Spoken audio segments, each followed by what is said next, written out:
Innal hamdalillah nahmaduhu wa nastahdi wa natubu ilaihi asyhadu an la ilaha illallah wa asyhadu anna Muhammadan abduhu wa rasuluhu wa ba'du. Kembali kita hadiri majelis Kitab Al-Kabair. Hari ini kita memasuki Al-Kabiratu Ar-Rabi'atu Asyrata, dosa besar nomor urut 14. Al-kidbu ala Allahi azza wa jalla wa ala rasulihi, berdusta atas nama Allah dan Rasulnya. Sebagai gambaran, seandainya ada pabrik radio merek Panasonic tiba-tiba dipalsu. Ada orang bikin radio dengan kualitas sangat rendah, tertulis Panasonic. Akhirnya orang-orang berbondong membeli produk ini. Akhirnya PT Panasonic tentu rugi. Berarti orang ini sudah melakukan kedustaan atas nama Panasonic. Pasti yang memiliki Panasonic tidak terima. Saya punya teman, HP-nya disadap. Akhirnya teman-teman yang tercantum dalam HP tadi mendapatkan WA, tolong saya sedang kepepet, minta bantuan sekian-sekian, dengan menyebutkan nomor rekening.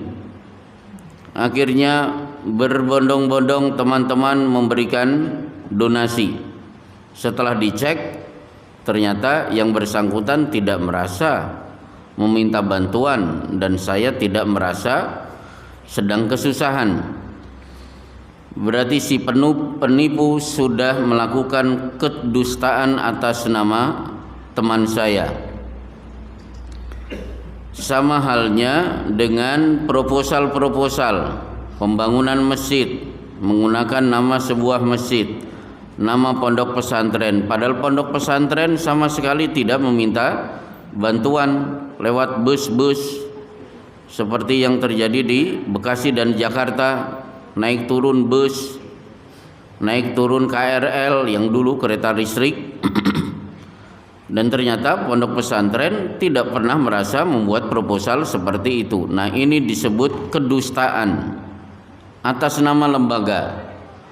Nah, bab ini membicarakan tentang kedustaan atas nama Allah dan Rasul. Untuk kedustaan atas nama Allah, maka yang pertama kali mempelopori ini adalah orang-orang Yahudi. Sukses menghapus ayat-ayat yang ada dalam kitab Zabur, Taurat, Injil. Ayatnya dihapus, diganti ayat versi mereka. Sehingga seandainya hari ini Nabi Daud hidup, disodori kitab Zabur, pasti Nabi Daud kaget. Sebagaimana Nabi Musa kalau disodori kitab Taurat pasti tidak kenal ini kitab dari mana. Termasuk Nabi Isa alaihi salam di akhir zaman ketika turun, kalau ada orang Nasrani memperlihatkan Injil hari ini, pasti Nabi Isa tidak tahu sama sekali, tidak mengenal isi ayat itu. Maka Allah Subhanahu wa taala berfirman, fawailun lilladzina yaktubunal kitaba biaidihim summa yaquluna hada min indillah. Wailun, biasanya wailun itu terjemahannya adalah celaka. Kalau di kitab Fathul Bari, Imam Ibnu Hajar Al-Asqalani menafsirkan wailun adalah wadin finari jahannam, dasar lembah yang ada di neraka jahanam. Berarti wailun, akan mendapatkan ancaman, orang ini terperosok ke dalam lembah yang ada di neraka jahanam. Apa dosanya? Menulis kitab kemudian mengumumkan ini berasal dari Allah, padahal sama sekali tidak berasal dari Allah. Akhirnya Zabur, Taurat, Injil hari ini sudah bisa dipastikan tidak ada yang asli, sehingga nabi masing-masing tidak mungkin akan mengenal kitab itu. Nah, ini contoh berdusta atas nama Allah Subhanahu wa taala. Kemudian berdusta atas nama Rasulullah sallallahu alaihi wasallam.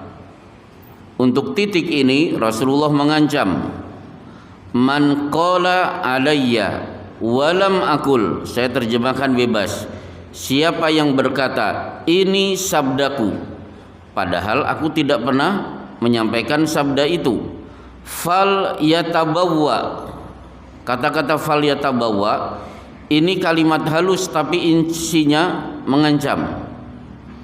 Terjemahan pasnya adalah monggo pinara fal yatabawwa. Ini kalimat halus, mempersilahkan untuk datang. Fal yatabawwa, monggo pinara. Maq'adahu, ini kursi.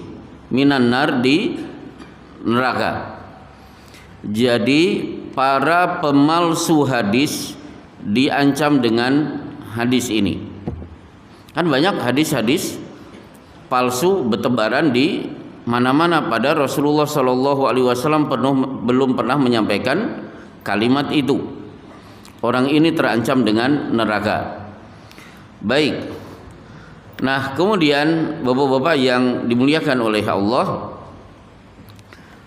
ketika Al-Quran berusaha untuk dipalsukan dan ternyata tidak mempan, karena Allah sudah memberi jaminan, inna nahnu nazzalna dzikra wa inna lahu lahafidun, kami yang menurunkan Al-Quran, kami yang menjamin, kamilah yang akan menjaga keaslian Al-Quran. Tidak mungkin Quran itu dipalsu.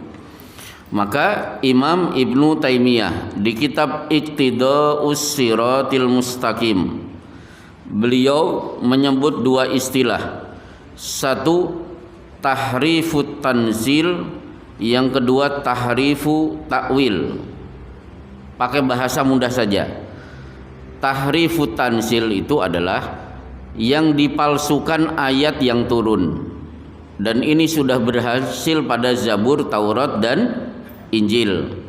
Ketika mereka mau merubah Quran, tahrifut tanzil, kan tidak mungkin karena sudah ada jaminan Quran pasti asli, satu huruf pun tidak mungkin akan hilang. Maka mereka berbelok menggunakan cara kedua, tahrifut takwil. Ayatnya tetap jangan dipalsukan, tapi tafsirnya yang kita putar balikan. Maka banyak kita dapatkan di tengah-tengah masyarakat, ayatnya tidak salah tapi diterangkan oleh para penceramah tidak menggunakan metode tafsir yang benar. Contoh yang sering saya dengarkan di kultum-kultum, tidak sekali dua kali, berkali-kali bahkan, seorang ustadz naik ke mimbar kemudian menyampaikan materi dengan judul menjaga lisan. Nah, salah satu yang dibahas adalah hati-hati, jangan sampai mulut kita gunakan untuk menuduh orang lain dengan satu perbuatan padahal orang itu tidak berbuat, karena ini termasuk fitnah, dan fitnah itu lebih kejam daripada pembunuhan. Baik, dua kali Allah berfirman. Yang pertama, wal fitnatu asyaddu minal qatli, fitnah itu lebih keras daripada pembunuhan.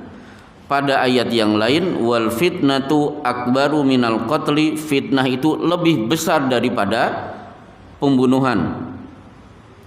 Baik, dua-duanya di surat Al-Baqarah. Fitnah di sini bukan menuduh tanpa bukti. Dalam bahasa Arab, menuduh tanpa bukti itu bukan fitnah, tapi apa? Buhtan. Jadi yang punya kamus bahasa Arab, cari kata-kata buhtanun. Terjemahannya apa? Menuduh orang lain tanpa bukti. Kalau fitnah ini bahasa Arab dipakai oleh orang Indonesia tidak sebagaimana dipahami oleh orang Arab. Nah, sekarang fitnah di sini apa? Wa yas'alunaka 'anis syahril harami qitalin fih. Mereka bertanya kepadamu wahai Muhammad, apa hukum sahabatmu yang melakukan pembunuhan di bulan haram? Bulan haram kan ada 4. Dzulqa'dah, Dzulhijjah, Muharram dan Rajab. 4 bulan ini haram hukumnya darah mengalir. Tidak boleh ada pembunuhan sama sekali, dan ini disepakati oleh seluruh masyarakat jahiliyah. Nah, pada suatu hari rombongan sahabat mengadakan perjalanan ekspedisi untuk mengintai musuh. Persepsi para sahabat, hari ini kita sudah keluar dari bulan haram, sudah masuk tanggal 1 yang bukan bulan haram. Padahal masih bulan haram, tanggal 30. Ketemu orang kafir, kemudian dibabat lehernya. Berita ini viral, orang kafir Quraisy datang mengirim utusan ke Madinah. Muhammad, tolong ekstradisi sahabatmu yang membunuh orang kami, karena dia telah melakukan pembunuhan di bulan haram. Nah, turunlah ayat wa yas'alunaka 'anis syahril harami qitalin fih. Mereka bertanya kepadamu, apa hukum melakukan pembunuhan di bulan haram yang dilakukan oleh sahabatmu? Qul qitalun fihi kabir. Jawab Muhammad, jujur, membunuh di bulan haram ini dosa besar. Berarti Rasulullah harus jujur mengakui sahabatnya melakukan kesalahan. Tapi kalimat berikutnya, wasaddun an sabilillahi wa kufrum bihi wa ikhraju ahlihi. Kalau kalian minta menuntut satu orang diekstradisi di Mekah ke Mekah untuk dipenggal lehernya, coba kalian punya 3 kesalahan. 1, dulu saya berdakwah, kalian halang-halangi, kalian musuhi. 2, kalian mengotori Masjidil Haram dengan kekufuran, yaitu 360 patung berdiri kokoh di Masjidil Haram kalian sembah-sembah. 3, kalian usir kami sehingga kami harus hijrah dari Mekah ke Madinah. Baru wal fitnatu akbaru minal qatli. Nah, 3 perbuatan itu adalah fitnah, lebih besar daripada pembunuhan yang dilakukan oleh sahabat kami. Jadi fitnah di sini bukan menuduh tanpa bukti, menghalang-halangi dakwah Allah, mengotori Masjidil Haram dengan perbuatan syirik, mengusir kaum muslimin sehingga harus hijrah dari Mekah ke Madinah. Dan pada perjalanannya sering fitnah identik dengan perbuatan syirik. Jadi kalau ada pertanyaan, mana besar dosanya? Menyiram bunga di perempatan jalan dengan membunuh, maka jawabannya dosa membuang atau menyiram perempatan jalan dengan bunga itu lebih besar daripada pembunuhan. Harusnya begitu. Jadi bukan menuduh tanpa bukti, itu adalah fitnah, lebih kejam daripada pembunuhan. Berarti ini telah melakukan kedustaan kepada Allah, karena Allah tidak menginginkan tafsirnya seperti itu. Baik. Contoh yang lain, ada kiai membolehkan bunga bank. Dalilnya apa? Ya ayyuhalladzina amanu la ta'kulur riba ad'afam mudha'afah. Hai orang yang beriman, jangan mengambil keuntungan makan dari hasil riba, rentenir yang keuntungannya berlipat-lipat. Jadi kalau memberikan bunga cuma 50%, 30%, 20%, apalagi cuma 5%, enggak masalah.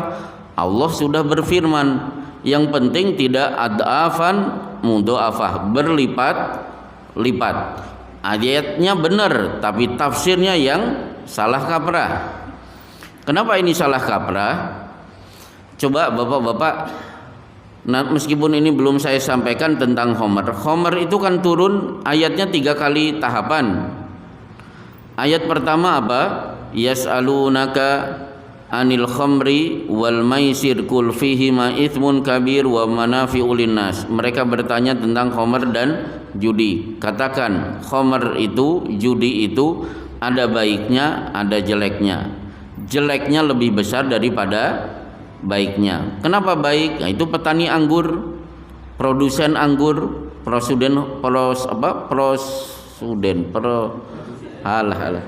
belum ngopi ya begini. Bismillah. Ya, produsen kopi, produsen, insyaallah. Baik, produsen minuman keras, khamr, termasuk pedagang. Barangkali sekarang iklan kan diuntungkan, tapi jeleknya jauh lebih besar. Apakah dengan ayat ini para sahabat masih mabuk-mabukan? Iya, masih mabuk-mabukan. Turun ayat selanjutnya beberapa waktu kemudian, la taqrabus sholata wa antum sukara. Jangan mabuk dalam keadaan sholat. Bagi yang minum nanti ba'da sholat. Jadi sebelum sholat tidak boleh, tapi sebelum sholat silahkan. Baru beberapa waktu kemudian Al-Maidah turun menyebut rijzun, itu najis, harus dihentikan. Apakah diperbolehkan kita menggunakan ayat khomer yang ada di surat An-Nisa, la taqrabus sholata wa antum sukara? Mas, kenapa dem-deman? Loh, yang penting kan saya sudah selesai sholat Isya, ini jam 8. Ayatnya mana? Nah, itu surat An-Nisa. Jangan sholat dalam keadaan mabuk. Kan saya mabuknya habis Isya. Ini keliru. Jadi yang diambil ayat yang terakhir, jangan ayat pertama dan ayat yang kedua. Sebagaimana tadi riba, ayat turun awal-awal ya ini surat Ali Imran sebelum wasari'u ila magfiratin mir rabbikum wa jannatin, itu kan ya ayyuhalladzina amanu la ta'kulur riba ad'afam mudha'afah. Jangan makan dari hasil riba kalau pinjamannya atau bunganya berlipat-lipat. Yang diambil apa? Surat Al-Baqarah ayat-ayat akhir. Ya ayyuhalladzina amanu taqullaha wadharu ma baqiya minar riba. Hai orang yang beriman, bertakwalah kepada Allah dan tinggalkan semua bentuk riba, sisa-sisa riba sekecil-kecilnya. Nah, ayat ini yang diambil. Baik, termasuk tokoh kaum muslimin di Indonesia mengatakan bahwa semua agama itu benar.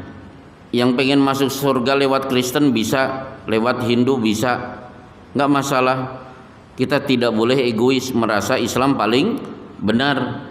Mengambil ayat apa? Innalladzina amanu walladzina hadu wan nasara was-sabiina man amana billahi wal yaumil akhir wa amila sholihan falahum ajruhum inda rabbihim wala khaufun alaihim wala hum yahzanun. Sesungguhnya orang beriman berarti kaum muslimin, orang Yahudi, orang Nasrani, orang Sabi'i, mereka para penyembah bintang yang penting beriman kepada Allah dan hari akhir, maka mereka pasti akan mendapatkan pahala. Nanti di akhirat tidak ada rasa takut dan tidak ada rasa sedih. Berarti Yahudi berhak masuk surga sebagaimana Nasrani, sebagaimana para penyembah bintang, termasuk para penyembah patung. Yang penting beriman kepada Allah. Padahal ayat ini kalau kita buka tafsir, syarat orang Yahudi, orang Nasrani, orang Sabi'i pengen masuk surga Syaratnya apa? Man amana billahi wal yaumil akhir, beriman kepada Allah dan hari akhir. Harusnya buka lagi kitab tafsir. Di kitab-kitab tafsir, kata-kata iman kepada Allah dan hari akhir ditafsirkan dengan sabda Rasulullah sallallahu alaihi wasallam. La yasma'u bi yahudiyun wala nasraniyun thumma lam yu'min bima ji'tu bihi illa kana min ashabin nar. Kalau ada orang Yahudi, ada orang Nasrani, hari ini masih hidup, kemudian tidak beriman kepadaku, mengakui aku sebagai nabi dan mengikuti syariatku, pasti mereka akan termasuk penghuni neraka. Jadi Yahudi, Nasrani, Sobi'i yang ketika Rasulullah diutus kemudian bersahadat mengikuti Rasulullah, itulah yang man amana billahi wal yaumil akhir, beriman kepada Allah dan hari akhir. Baik, termasuk kenapa banyak masjid-masjid di situ ada kuburan. Di Jakarta banyak, di Bekasi Masya Allah tidak terhitung, di Masaran belum saya lihat, tapi biasanya di masjid-masjid Pantura. Kenapa di situ ada masjid, di situ ada kuburan? Padahal 5 hari sebelum Rasulullah wafat, setelah beliau pingsan karena sakit beliau sangat berat, kemudian tiba-tiba beliau sadar, minta dikompres. Setelah itu beliau bersabda, berwasiat kepada kita, laknatullahi alal yahud wan nasara ittakhadhu kuburo anbiyaihim masajida. Hati-hati, laknat Allah berikan kepada Yahudi dan Nasrani karena menjadikan kuburan-kuburan sebagai masjid. Jadi kalau ada masjid, tokoh, kiai, ulama meninggal dikubur di komplek masjid, itu dilarang. Wasiat Rasulullah 5 hari sebelum wafat. Tapi kenapa muncul masjid-masjid di situ ada kuburan? Satu, dalilnya Madinah. Rasulullah, Abu Bakar dan Umar dikubur di masjid. Dalil yang lain adalah mengambil surat Al-Kahfi tentang 7 pemuda yang akhirnya meninggal dunia juga setelah bangun, kemudian meninggal di dalam gua. Wa qala alladziina ghalabu ala amrihim lanattakhidanna alaihim masjida. Pemimpin yang ada di negeri itu begitu tahu 7 anak-anak muda setelah bangun, kemudian ternyata akhirnya meninggal dunia karena mereka kan masuk ke dalam gua, ternyata 7 orang ini didapati sudah meninggal dunia. Mereka bersumpah, sungguh kami akan mendirikan masjid di atas kuburan mereka. Ini yang sering dijadikan dasar. Maka dijawab oleh para ulama bahwa ini adalah syar'un man qablana, syariat sebelum kita. Kita sudah punya Rasulullah sallallahu alaihi wasallam, maka kita harus terikat dengan syariat Rasulullah, jangan terikat dengan syariat umat terdahulu kecuali ada dalil yang memerintahkan kita untuk mengikuti syariat itu. Sebagaimana kalau Bapak buka surat Saba, Nabi Sulaiman menugaskan jin-jin untuk membuat patung-patung. Jadi salah satu ciri khas kerajaan Nabi Sulaiman itu dikelilingi oleh patung-patung. Itu syariat Nabi Sulaiman. Begitu Rasulullah diutus, beliau bersabda kepada Ali, alla tada timsalan illa tomastahu wala qabron musyrifan illa sawaitahu. Wahai Ali, aku utus, programnya 2, tidak ada patung kecuali hancurkan, tidak ada kuburan yang dibangun kemudian kecuali ratakan dengan tanah. Jadi itu syariat sebelum kita, jangan diikuti. Baik, termasuk kenapa ada banyak orang datang ke kuburan Rasulullah minta-minta kepada Rasulullah Shallallahu Alaihi Wasallam. Akhirnya karena ulama adalah pewaris para nabi, pergi ke Madinah kejauhan, ya udah sowan saja kepada kuburan-kuburan para kiai. Kemudian minta-minta kepada orang yang sudah meninggal dunia. Ternyata mereka juga pakai dalil. Dalilnya tidak salah. Allah berfirman, walau annahum idzalamu ja'uka fastaghfarullaha wastaghfara lahumur rasul wajadullaha tawwabar rahima. Seandainya mereka merasa berbuat dolim, datanglah mereka kepadamu wahai Muhammad, maka engkau akan mengistighfarkan mereka, sehingga Allah akan mengampuni dosa-dosa mereka. Jadi ayat ini mengajak orang-orang yang merasa dolim, datanglah kepada Rasulullah. Rasulullah akan memohonkan ampun dan Allah akan mengampuni mereka. Nah sekarang Rasulullah kan wafat, berarti yang didatangi siapa? Ya kuburan Rasulullah.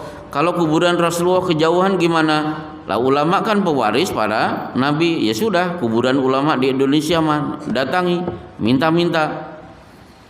Padahal bagi bapak-bapak yang paham ayat ini diawali beberapa ayat sebelumnya tentang kelakuan orang-orang munafik yang sering menfitnah, menyakiti Rasulullah. Diajak oleh Allah, mumpung Rasulullah masih hidup, datang minta maaf. Nanti Rasulullah akan mengistighfarkan kalian. Jadi bukan mengajak kepada kaum muslimin datanglah berbondong-bondong ke kuburan Rasulullah sallallahu alaihi wasallam. Apalagi wasiat Rasulullah sebelum wafat, la taj'al qabri 'idan, jangan jadikan kuburku nanti kalau aku sudah meninggal dunia tempat berkumpul untuk minta-minta kepada aku. Itu wasiat Rasulullah sallallahu alaihi wasallam sebelum wafat. Baik. Nah, kemudian bapak-bapak yang dimuliakan oleh Allah, ada ragam kedustaan atas nama Allah dan Rasulnya. Misalnya saya pernah mendengar ceramah, seorang ustadz menyampaikan hadis, padahal hadis ini dhaif saja tidak. Kalau dhaif mending lah. Kalau dhaif masih mungkin kita cari pembela sehingga hadis ini naik derajat hasan. Tapi hadis ini palsu. Mungkin Bapak pernah mendengar, man fariha bidukhuli ramadana dakhalal jannah. Siapa yang bahagia karena datangnya bulan Ramadan pasti masuk surga. Yang penting senang, bahagia Ramadan datang, dijamin masuk surga.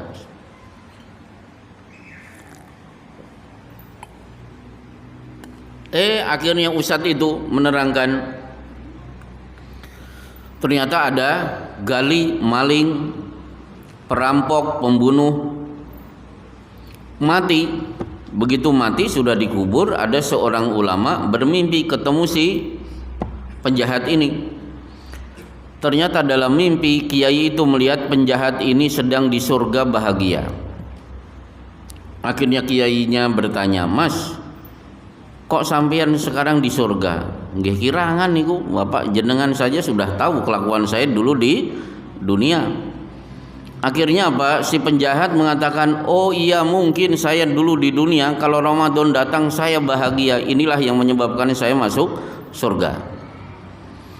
Nah, ini hadis kata ustadz itu jelas ini bohong. Hadis doif saja tidak. Kalau doif itu masih mending lah. Doif itu masih mungkin kita pakai dengan syarat kalau ada penguat dari hadis-hadis yang lain. Contoh misalnya adzan untuk bayi yang lahir, sebenarnya doif tapi diperkuat dengan saksi-saksi lain. Misalnya hadis tentang adzan untuk bayi lahir, misalnya adzana Rasulullah sallallahu alaihi wasallam ala Hasan ibni Ali fi udunihi al-yumna wa aqama shalah fi udunihi al-yusra hina waladatu Fatimah. Rasulullah mengumandangkan adzan untuk Hasan saat lahir di telinga kanan dan iqamat di telinga kiri. Hadis ini dhaif, tapi ada saksi-saksi yang lain. Termasuk Rasulullah bersabda, kana Rasulullah sallallahu alaihi wasallam idza rafa'a yadayhi fid du'a lam yaruddahuma hatta yamsaha bihima wajhahu. Rasulullah kalau berdoa dengan mengangkat kedua tangan, begitu selesai tidak diturunkan kecuali diusap dulu ke wajah. Hadis ini dhaif, tapi Bapak buka Bulughul Maram, penulis Bulughul Maram mengatakan hadis ini hasan bi syawahidihi. Hadis ini hasan diperkuat dengan saksi-saksi yang kuat sehingga masih bisa diamalkan. Tapi hadis tadi udah jelas-jelas palsu, tidak pernah tercantum di kitab-kitab hadis yang mutabar. Termasuk kedustaan atas nama Rasulullah. Ketika saya pertama kali tinggal di Jakarta, ada tablik akbar yang ngisi 40 coba. Selesainya jam 2 pagi. Penasaran saya ikut. Betul, ternyata ceramahnya kultum-kultum mayoritas para habaib. Ceramah diawali dengan sholawat. Sampai hitungan tertentu, saya hitung kurang lebih 1 jam, tiba-tiba seluruh hadirin berdiri. Saya noleh-noleh, ikut berdiri sambil bertanya, "Bang, ini kenapa pada berdiri?" Ternyata begitu berdiri, petasan dinyalakan, bacaan sholawat semakin keras, dan orang yang di samping saya menerangkan, ini Rasulullah sedang hadir. Kalau sholawat ini dibaca dengan jumlah sekian, maka Rasulullah hadir ke tengah-tengah kita sambut dengan petasan. Itu kan bohong. Berarti melakukan kedustaan atas nama Rasulullah Shallallahu Alaihi Wasallam. Yang ini sering disebut dengan mahallul qiyam, waktu di mana hadirin diminta untuk berdiri karena Rasulullah hadir di tengah-tengah acara. Baik, termasuk kedustaan atas nama Allah dan Rasulnya. Sering kita mendengar para penceramah menyampaikan perkataan para sahabat, para tabi'in atau tabu'ut tabi'in, kalimatnya bagus, tapi sayangnya mereka mengatakan Rasulullah Shallallahu Alaihi Wasallam bersabda, dikira hadis padahal itu bukan. Contoh, utlubul ilma walau bisin, carilah ilmu walaupun sampai negeri Cina. Man arada dunya fa alaihi bil ilmi, pingin sukses dunia pakai ilmu. Wa man aradal akhirah fa alaihi bil ilmi, siapa yang ingin sukses akhirat pakai ilmu. Wa man aradahuma fa alaihi bil ilmi, siapa yang ingin sukses dua-duanya pakai ilmu. Rasulullah belum pernah bicara kalimat ini. Kemudian i'mal lidunyaka ka'annaka ta'ishu abada, carilah duniamu seolah-olah kamu hidup selamanya. Wa'mal li akhiratika ka'annaka tamutu goda, cari akhirat seolah-olah kamu mati besok hari. Rasulullah pernah bicara? Belum. Laulal ilmu lakana nasu kal bahaim, kalau bukan karena ilmu manusia itu sama dengan binatang. Itu juga bukan hadis. Termasuk an-nadzafatu minal iman, kebersihan sebagian dari iman. Di kitab-kitab hadis tidak tercantum. Al jannatu tahta aqdamil ummahat, surga di bawah telapak kaki ibu. Kita sudah kebacut, Rasulullah bersabda, pada Rasulullah tidak pernah mengucapkan kalimat itu. Betul ini kalimat bagus, yang mengucapkan bukan Rasul. Pastikan jangan sampai kita mengatakan Rasulullah bersabda. Yang benar seorang sahabat mengatakan ini, seorang tabi'in mengatakan ini, dan itu bagian dari kata-kata mutiara. Baik. Kemudian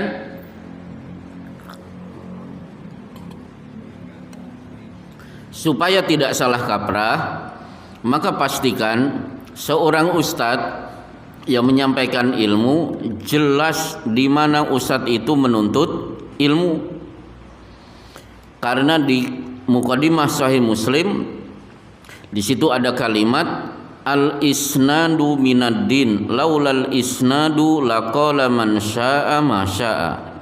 Sanad itu cara untuk menjaga kemurnian agama ini. Seandainya kalau bukan karena sanad, niscaya orang bebas bicara, ceramah, mengatakan ini dan itu. Karena sanad ini, maka para penuntut ilmu sering sudah menuntut ilmu di bangku kuliah tapi masih ditambah mencari sanad. Seperti saya sudah ngisi Riyadhus Shalihin tapi tetap ada kesempatan mencari sanad, saya cari sanad. Alhamdulillah dapat kesempatan mencari, belajar langsung kitab Riyadhus Shalihin dari Syekh Muwafaq Murabi, yang beliau belajar ke Syekhnya belajar ke atasnya sampai penulisnya yaitu Imam An-Nawawi. Saya itu senang kitab Sahih Bukhari. Alhamdulillah ada kesempatan mendapatkan sanad. Saya belajar kepada Syekh Musaid Bashir Ali kitab-kitab hadis sampai Sunan Abu Daud dari Syekh Akram Al-Bukhari dan lain sebagainya. Kenapa? Karena saya tidak ingin mayoritas kajian saya adalah kitab hadis kalau di Bekasi dan Jakarta. Saya ingin menyampaikan hadis-hadis itu sebagaimana yang diingini oleh Allah dan Rasul. Insya Allah cukup. Ada pertanyaan, saya persilahkan. Materi bebas. Tidak ada yang bertanya, saya sholat di masjid Amanah. Nah, kalau nggak ada yang tanya, ya silakan.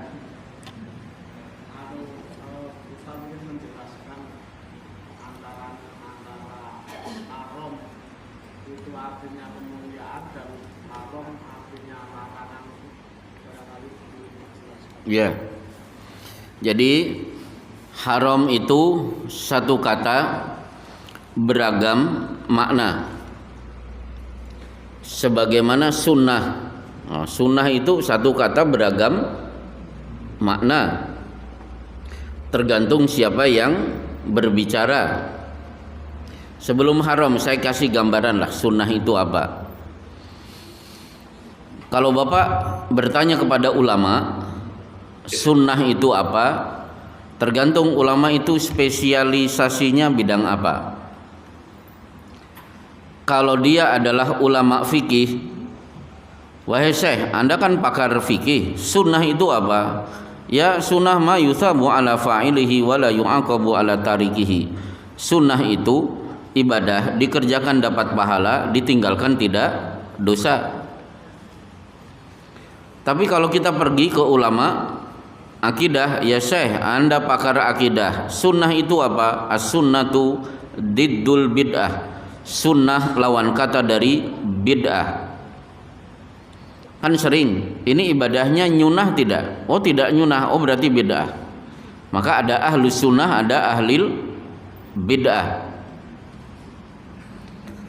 Tapi kalau kita bertanya kepada ulama hadis, Syekh, Anda pakar hadis, sunnah itu apa? Ya sunnah itu persamaan kata dari hadis. Ma udifa ila Rasulillahi sallallahu alaihi wasallam min qaulin au fi'lin au takririn. Apa saja yang disandarkan kepada Rasul bagi ucapan, perbuatan dan sikap diamnya. Maka kembali kepada hadis berarti kembali kepada sunnah. Tapi sunnah juga bermakna, kalau kita tanya ke ulama sejarah, ulama tarikh, ulama sirah, maka ulama itu akan menjawab ma fa'alahu Rasulullah sallallahu alaihi wasallam qabla al-bi'tsah wa ba'daha. Apa saja yang dilakukan Rasulullah sebelum dan sesudah diangkat menjadi rasul. Jadi perbuatan Muhammad sebelum dan sesudah diangkat jadi rasul itu sunnah. Contoh apa? Angon wedhus itu sunnah rasul. Kenapa? Ma ba'atsallahu illa kanu ra'il ghanam. Tidaklah para nabi diutus kecuali masa lalunya adalah para pengembala kambing. Ini kan tukang angon banyak kan Pak di sini. Berarti sudah melakukan sunnah Rasul. Berbahagialah, berbanggalah, dulu saya tukang angon ngarit. Itu sudah melakukan sunnah Rasul. Tapi kalau tanya kepada ulama bahasa, sunnah itu apa? Kebiasaan. Seperti saya kalau ngisi di sini minumannya kopi, nah itu sunnah sebenarnya. Maksudnya kebiasaannya adalah kopi. Sebagaimana bapak-bapak setiap ngaji hari Rebu selalu nyenden, nah itu sunnah. Maksudnya kelakuannya, kebiasaannya begitu.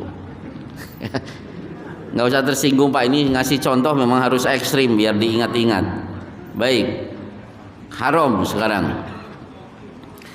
Haram itu bisa bermakna haram berarti dosa, tapi haram itu juga bermakna mulia, tergantung teks kalimat itu. Misalnya minal subhanalladzi asra bi 'abdihi lailam minal masjidil haram ilal masjidil aqsa. Minal masjidil haram, dari masjid yang mulia, yang suci. Termasuk kata-kata haram itu mulia atau suci. Inna Ibrahima harrama Makkata wa inni haramtul Madinah. Ibrahim mengumumkan bahwa Mekah adalah tanah haram, tanah suci, dan aku yang mengumumkan Madinah sebagai tanah suci. Jadi haram di sini jangan diartikan sebagaimana yang sering kita dengar. Termasuk sabda Rasulullah Shallallahu Alaihi Wasallam ketika menyebut tanggal 10 Dzulhijjah saat beliau di Mina. Beliau bersabda, haramun alaikum kahurmati yaumikum hada fi yaumikum hada wa fi syahrikum hada wa fi baladikum hada. Sesuci, semulia hari ini, bulan ini, dan di negeri ini, tempat ini, yaitu Mina. Jadi itu artinya mulia, bukan haram yang sering kita pahami. Kalau haram yang artinya dosa, misalnya hurrimat alaikumul maitatu waddamu walahmul khinziri wa ma uhilla li ghairillahi bihi. Yang diharamkan oleh Allah itu bangkai, daging babi, kemudian darah, dan semua binatang yang disembelih tanpa menyebut nama Allah. Nah, temannya haram ada makruh. Dalam pandangan Bapak, makruh itu dikerjakan tidak apa-apa, ditinggalkan apa? Makruh itu dikerjakan tidak dosa, kan begitu? Nanti coba Bapak lihat di surat Al-Isra. Allah berfirman, wa qada rabbuka alla ta'budu illah wa bil walidaini ihsana, sampai fala taqul lahuma uffin wa la tanharhuma. Jangan berbuat syirik kepada Allah, jangan bentak orang tua. Baik, kembali ke kata makruh. Tadi berbuat syirik, membentak orang tua. Wala tubadzir tabdzira, jangan mubadir. Wala taqtulu auladakum, jangan membunuh anak. Wala taqrabu zina, jangan mendekati zina. Wala taqtulun nafsal lati harramallahu illa bil haq, jangan membunuh. Wala taqrabu malal yatim, jangan makan harta anak yatim. Wa auful kaila, jangan curang dalam timbangan. Wala tamshi fil ardi maroha, jangan berjalan di muka bumi dengan penuh kesombongan. Wala takfu ma laisa laka bihi ilmun, jangan mengikuti sesuatu tanpa dasar ilmu. Ayat ini ditutup kullu dzalika kana sayyi'uhu inda rabbika. Perbuatan di atas menurut Allah Tuhanmu makruha, hukumnya makruh. Jadi nyembah patung itu makruh, membentak orang tua makruh, zina itu hukumnya makruh. Berarti makruh itu apa? Haram. Maka ulama terdahulu ketika mengatakan ini makruh maknanya haram, bukan sebagaimana yang dipahami orang-orang sekarang. Hari ini kan kita menganggap enteng kata-kata makruh, padahal makruh itu setara dengan syirik, membentak orang tua, membunuh, zina, makan harta anak yatim, sombong, dan dosa-dosa yang lain yang disebut di surat Al-Isra. Baik, sebagai penutup, ada beberapa contoh lagi tentang kedustaan atas nama Allah. Dulu kita punya menteri agama, menulis tulisan menggugat hukum waris. Jadi tidak selamanya benar dipraktekkan lidzakari mislu hadzil unsayain. Laki-laki 2 kali lebih banyak daripada perempuan. Tidak bisa digebiah-uyah ayat ini dipukul rata, dipraktekkan di semua daerah. Karena di daerah saya cocoknya ibu-ibu 2, bapak-bapak dapat 1. Kenapa? Di daerah kami ibu-ibu jam 3 sudah pada naik sepeda pergi ke pasar, suaminya bangunnya jam 7. Itu pun ngopi, ngerokok, terus bermain dengan burung piaraannya. Jadi yang cocok wanita 2, laki-laki 1. Cara membantahnya mudah.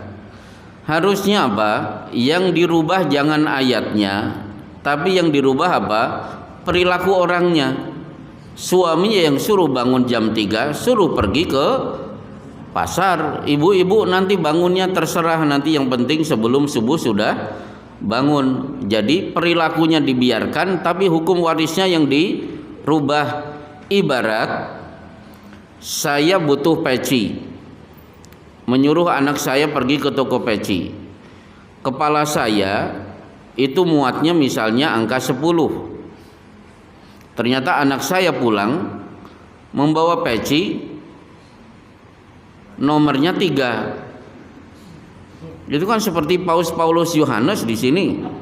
Kira-kira solusinya apa? Solusi pertama, saya mengambil golok, kepala saya dicacah biar kecil supaya muat peci. Solusi kedua, anak saya suruh pergi untuk menukar peci. Kalau yang pertama berarti kepala harus mengikuti ukuran peci. Kalau yang kedua, peci harus mengikuti ukuran kepala saya. Nah, sama dengan waris tadi, harusnya apa? Situasi dan kondisi manapun harus mengikuti aturan waris. Jadi kelakuan laki-laki yang bangun jam 7 itu yang dirubah, warisnya jangan. Termasuk al-kidbu 'alallahi wa rasulihi, dusta atas nama Allah dan Rasulnya. Ketika tahun menjelang 2000-an, isu Megawati akan naik jadi presiden, banyak kiai ulama mengingatkan wanita tidak boleh jadi pemimpin menggunakan ayat ar-rijalu qawwamuna 'alan nisa, laki-laki pemimpin bagi wanita. Berarti wanita tidak boleh jadi pemimpin. Datang kiai memberikan pembelaan mati-matian.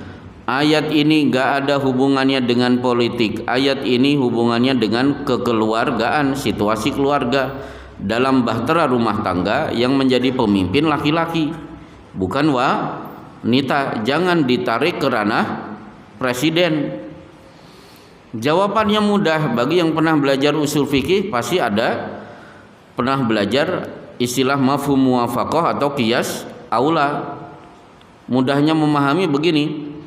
Wanita saja dalam rumah tidak boleh menjadi pemimpin. Yang berhak menjadi pemimpin adalah laki-laki, apalagi tingkat RT, apalagi tingkat RW, apalagi tingkat presiden. Jauh lebih tidak boleh. Di rumah saja wanita statusnya adalah yang dipimpin, harusnya begitu. Jadi banyaklah kiai-kiai justru mencari dalil, dipaksa-paksakan, ujung-ujungnya terkena pasal ini, dusta atas nama Allah dan Rasulnya. Maka di kitab ini orang-orang yang melakukan kedustaan terhadap Allah terkena pasal surat Az-Zumar ayat 60, wa yaumal qiyamati taral ladina kadzabu ala Allahi wujuhuhum muswaddah. Pada hari kiamat engkau wahai Muhammad akan melihat orang-orang yang melakukan kedustaan atas nama Allah, wajah-wajah mereka menghitam. Maka di surat Ali Imran, yauma tabyaddu wujuh wa taswaddu wujuh. Pada hari itu ada orang yang wajahnya putih, ada orang yang wajahnya hitam. Siapa yang wajahnya hitam? Tadi melakukan kedustaan atas nama Allah dan Rasulnya. Satu penanya terakhir. Kenapa Pak? Ini polisi, ini tentara. Menang mana ini? Silakan Pak. Pak tentara dulu. Ya. Ya. Ya. Tadi ada hadis doib, mungkin Pak bahkan bohong. Tapi hadis-hadis itu isinya baik, bagus. Mungkin saya atau mungkin di antara para jamaah ini pernah meneruskan hadis-hadis yang menyampaikan. Ya. Bagaimana ini hukumnya? Terima kasih. Ya, kalau itu sudah terlanjur cukup istighfar kepada Allah, selesai. Kesalahannya kepada Allah selesai. Ya Allah ampuni, astagfirullah, astagfirullah, astagfirullah, atau rabbighfirli wa tub alayya innaka anta tawwabur rahim. Insya Allah selesai. Alhamdulillah. Pak polisi biar adil. Silakan.